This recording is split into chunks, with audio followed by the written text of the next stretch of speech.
Love for one's people, love for one's country. We're more than just fighters. We're lovers. All we want is freedom. Freedom for children to learn. Freedom for men to work. For mothers to love. For a nation to grow. Sitting here complaining about how you're oppressed in your own land won't solve anything.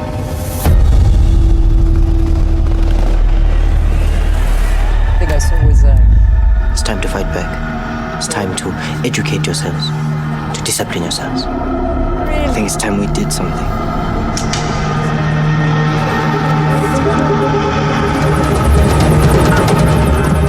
Have you ever killed someone? Long live the freedom fighter! Long live! Long live! Amanda! You're freedom fighters! Are we clear? Yes, fire! I am just one of many. A foot soldier. There will be many, many more to follow.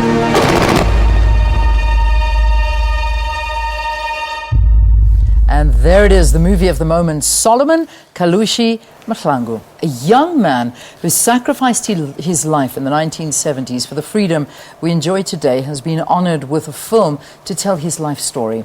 Sadly, Mahlangu, known as Kalushi, is one of many brave youngsters who paid the ultimate price for our freedom.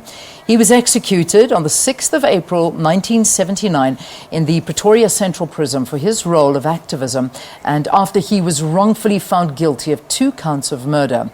The film Kalushi will be released on the 10th of March on the National Cinema Circuit and tells the story of Mahlangu being the voice of the voiceless youth during the apartheid regime. Kalushi has won the Rapid Lion Award at the 2016 Rapid Lion International Film Festival, and was screened at the Durban International Film Festival as well. It was also screened at the Cannes Marche Film Festival in 2016. South African powerhouses in the film industry such as Pearl Tuzi, Thabo Rametsi, Welila Nzuza and Marcel van Heerden star in this movie. And we're very lucky to have Thabo Rametsi, who plays the pivotal role of Solomon Mahlangu, in studio with us to talk about the film. What an intro. Welcome. That was it was quite an intro, wasn't it? Yeah, it was beautiful. Yeah, Thank I don't you. know if you can summarize an intro of the story of a man like Solomon Mahlangu. I mean, first question, what's it like playing him? Wow, it's such a privilege and an honor, especially knowing the history of films of this nature that have been made here, haven't been played by South African actors, and I'm one of the first, I stand to be corrected, if not the first South African actor to play a lead role in a story of this content. So that was a great journey, but to play the man himself with his brother there telling me about him was a great honor. So you had, as almost like your mentor, his brother talking to you the whole time? Yeah, we got him on as a consultant, and we got other people who were actually there. The family was very involved. We hired the family members on the film as well. We really made them part of it, and any changes we wanted to make, they had like a say in it. It was such a beautiful, and even the proceeds of the film, some of them are going to go to the family themselves. That's wonderful. Yeah. I mean, it's really good to know. When you're playing a character like this, you know, it must be quite difficult because you've got to take a man who, yes, South Africans know about, but I don't think they know even enough about what Solomon Mahlangu did for South Africa at the time. But what was it like taking on a role like this? What kind of self-exploring did you have to go through? Oh, a great deal of self-exploring. I mean, the first act we did before we even touched the script was we went to his grave, we burnt him bare, we did the traditional greeting and just saying, could you welcome us into the story? That alone engaged me on a great spiritual journey. Then we went to his home where he was initiated, and I sat with his family, and I had to take on all that, and I grew as a person in terms of selfishness and bravery. Yeah. So, I mean, when we talk about his brother and we talk about Lucas Mahlangu, where is he now? I mean, where's he? Chief Lucas Mahlangu. How could I leave that out? Chief Lucas Mahlangu. He's doing very well. He's strong, very strong, and a wise man. And he's still at the house right now, and I think it's been curated, hopefully, to be a museum at some point. And he's doing well. They've been quite well taken care of, and I think they're just such a great people.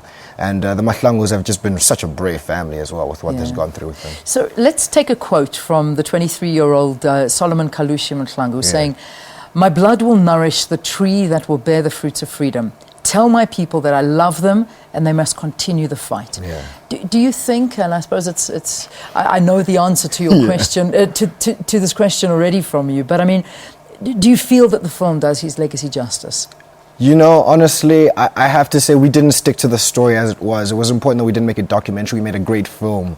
But to say we honored this young man and all the other young people of June 16, I really think this movie is the first time we see the youth through their eyes. And this time, the events are not more important than the people. It's the children that are important. It's their families that are important. And that's how we see this film. Yeah, which is important. And it's also important as a lesson to the youth to have you guys playing it and portraying it. And like we said in the introduction, phenomenal and revered actors like yourself and Pearl Tuzi, who the youth look up to look at a film like this and say, gosh, I didn't even know the story. I didn't realize these things were happening. You had the premiere this last Saturday.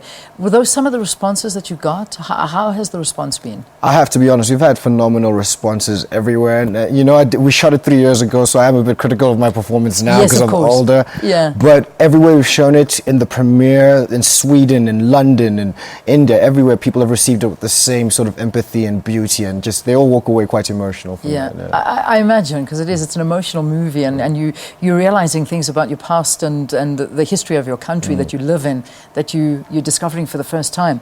The atmosphere on set? I mean, it was 3 years ago, but what was it like? We had such a phenomenal director in Mandla Dube, who was also the producer. It took him 9 years to make this film. Wow. His energy and enthusiasm, you'd think he'd been doing it for only a day. You know, he was driving it, his energy drove it forward, and he just made the atmosphere amazing. Pearl Tusi, Thabo Malema, Willie Nzunza, Temba Letu, Funani, like the cast was incredible. And a lot of the actors weren't known, but they've been given a chance to really flex their acting muscles in this one. I think South Africa would be very proud. Fantastic. Obviously, you know, the story of Solomon Mahlangu doesn't only center around his life living here in South Africa. He went to Angola, he went to Mozambique, he did a lot of training as an MK veteran.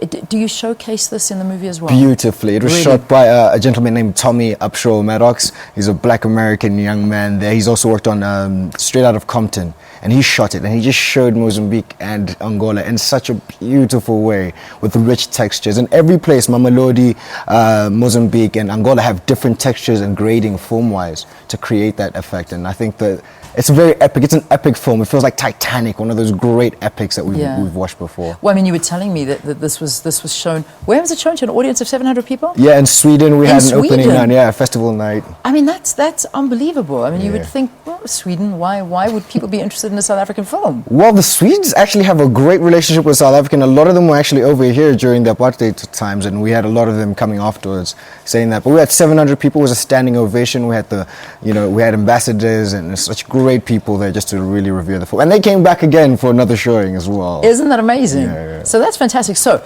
we're talking the 10th of March. We're talking this Friday. Yeah. And we need people to go and see it. Yeah. Because we always say that opening weekend is the biggest weekend, and you need that revenue to boost you overseas, because I mean, if you get international viewing, that's what you really need, isn't it? Can I be honest with you? We're doing so well overseas.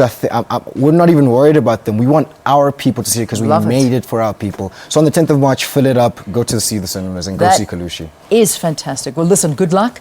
I wish you the best of luck. I'm going to certainly be one of the first to see it as well, because I haven't as yet seen it, and I'm looking forward to that. So it's the story of Solomon Kalushi Mahlangu. It's called Kalushi. Opens in cinemas around the country, and this is our lead actor who plays the role of the man himself, Solomon Mahlangu, joining us in studio. Thabo Rametsi, thank you very much for being with us. Thank you.